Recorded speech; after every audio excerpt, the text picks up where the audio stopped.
Welcome to our channel. Today we how to restore productivity with Notion databases and templates, detailed guide step by step clearly.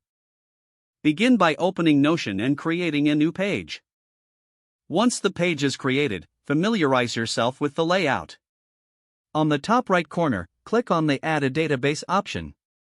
You can choose between a table, board, list, calendar, or gallery view.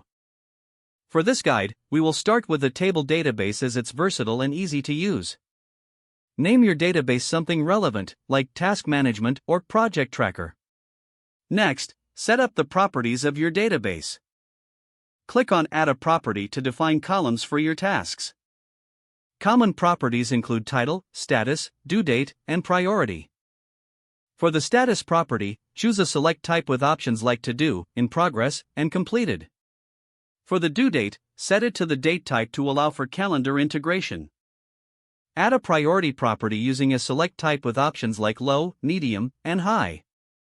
With your properties set, start entering tasks into your database. Use the title column for task names and fill in the other properties as needed.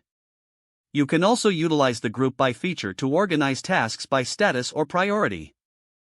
To enhance your productivity, consider creating templates within your database. Click on the New button beside the database title to open a template editor.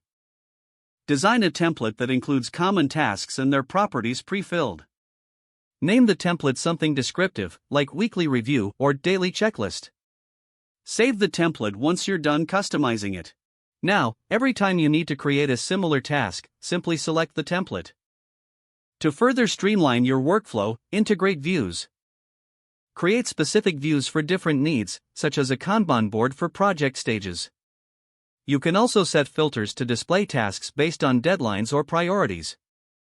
If you have recurring tasks, use the duplicate feature to quickly add them. Consider sharing your database with team members for collaborative productivity. To do this, click on the Share button in the top right corner. Set permissions according to the roles of your team members. Regularly review and update your database to ensure it remains effective. Adjust properties, views, or templates based on your evolving needs. Don't forget to like this video and subscribe to our channel for more step-by-step tech guides.